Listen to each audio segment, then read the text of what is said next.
కుట్రల పట్ల అప్రమత్తం. వాచ్మెన్ రంగన్న మృతి అనుమానాస్పదమే. పోలీసు విచారణలోనూ అదే నిర్ధారణ అయింది. పోలీసులే చంపారన్న కథనాలు కుట్రలో భాగమే. జగన్ పాల్పడుతున్న అరాచకాలని తిప్పికొట్టాలి.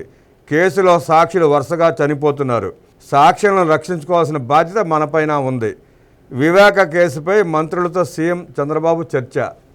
వివేకానందరెడ్డి గారి గొడ్డలిపోటు తర్వాత జగన్మోహన్ రెడ్డి అండుకో ఎలా ప్రవర్తించారో మనం చూసాం.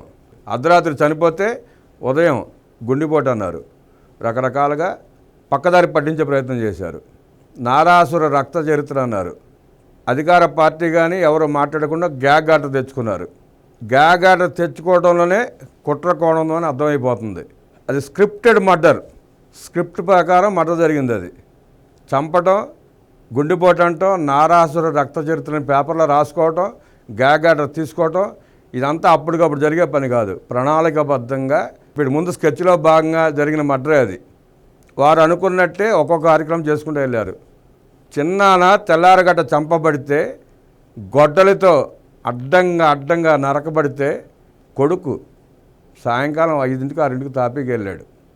3 కిలోమీటర్లు 4 కిలోమీటర్లు హెలికాప్టర్లో వెళ్ళే జగన్మోహన్ రెడ్డి తాపీగా కారులో ప్రయాణం చేసుకుంటా, ఏమేం కార్యక్రమాలు చేయాలో ఆలోచించుకుంటా, ఆదేశాలు ఇచ్చుకుంటా సాయంకాలం చేరాడు.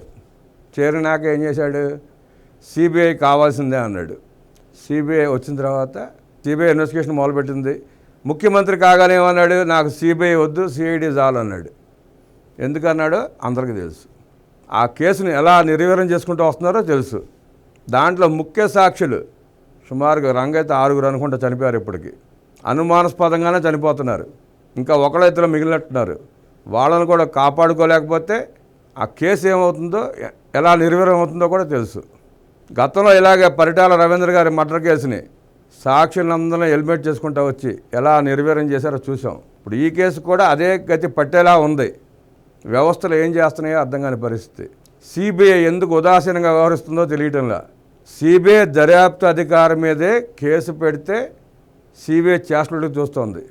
వైఎస్ వివేకానందరెడ్డి హత్య కేసుని సిబిఐ మొదటి నుంచి దర్యాప్తు చేస్తుంది. దాంట్లో అనుబంధ పిటిషన్లు ఎఫ్ఐఆర్ ఫైల్ చేసింది.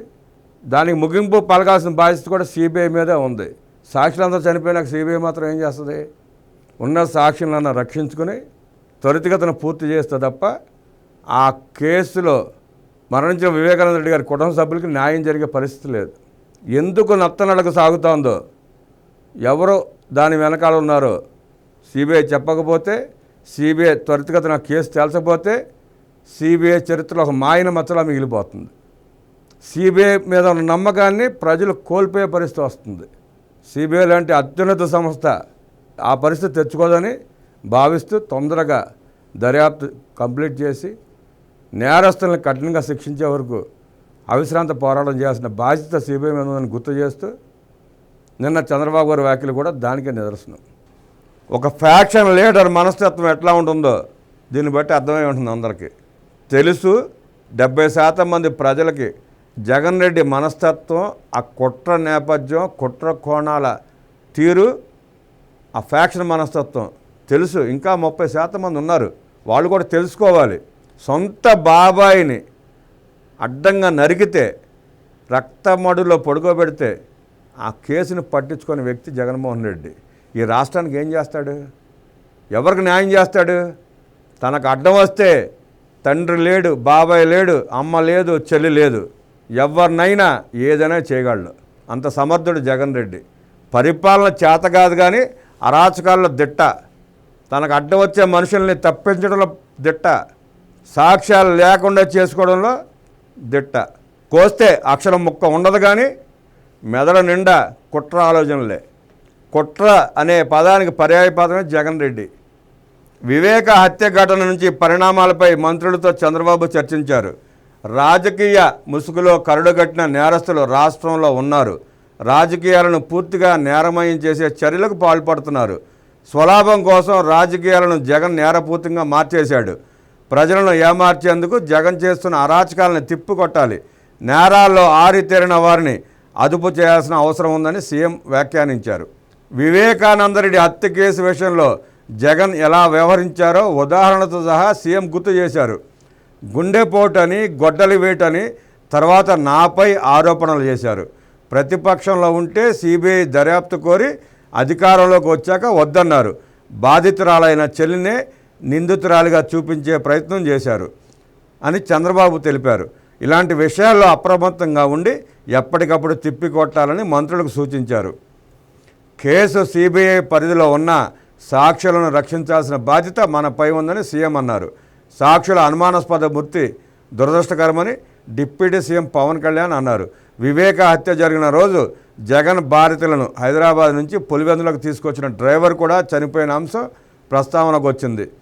సుదూర ప్రయాణంలో జగన్ భారతి వివేక హత్యపై మాట్లాడుకోవడాన్ని డ్రైవర్ విన్నందునే తర్వాత అనుమానాస్పద మృతిగా చెందారని చర్చ జరిగింది. ఇలా ఇప్పటి వరకు 6 చనిపోయారని వివేక హత్య కేసు చర్చలో ప్రస్తావనకు వచ్చింది. తీసుకెళ్లిన డ్రైవర్ చనిపోయాడు, తర్వాత చాలామంది చనిపోయారు. ఆరోగ్యంగా ఉన్న వ్యక్తి సూసైడ్ చేసుకుని చనిపోయాడు. గంగిరెడ్డి గారు, భారతిరెడ్డి గారి తండ్రి, ఆయన చనిపోయారు. తర్వాత అభిషేక్ రెడ్డి, జగన్ రెడ్డి సొంత దగ్గర బంధువు, ఆయన చనిపోయాడు. 35 సంవత్సరాల వ్యక్తి, పైగా డాక్టర్, ఆయన చనిపోయాడు. మిస్టరీతో కూడిన మరణాలు ఇవన్నీ. ఎవరు ఎప్పుడు ఎందుకు ఎలా చనిపోతున్నారో తెలియదు. ఆ సాక్షులు మాత్రమే చనిపోతూ ఉంటారు. ఇంకా ఒకళ్ళిద్దరు మిగిలారు. ఆ దస్తగిరి కూడా మొత్తుకుంటున్నాడు, నాకు ప్రాణహాని ఉంది బాబోనని. మరి అతని సిబిఐ ఎలా కాపాడుకుంటుందో, ఎలా కాపాడుతుందో చూడాలి. ఏదైనా అంతిమంగా సిబిఐకి మచ్చ రాకుండా చూసుకోవాల్సిన బాధ్యత ఆ వ్యవస్థ మీదే ఉంది. ప్రజల విశ్వాసం కోల్పోకుండా అసలు నేరస్తులు ఎవరో పట్టుకుని జైల్లో వేయాల్సిన అవసరం సిబిఐకి మాత్రమే ఉంది. ప్రజలకి, రాష్ట్రానికి స్పష్టంగా తెలుసు నేరస్తులు ఎవరనేది, కానీ దాన్ని బయట పెట్టాల్సిన బాధ్యత మాత్రం సిబిఐ మీద ఉంది.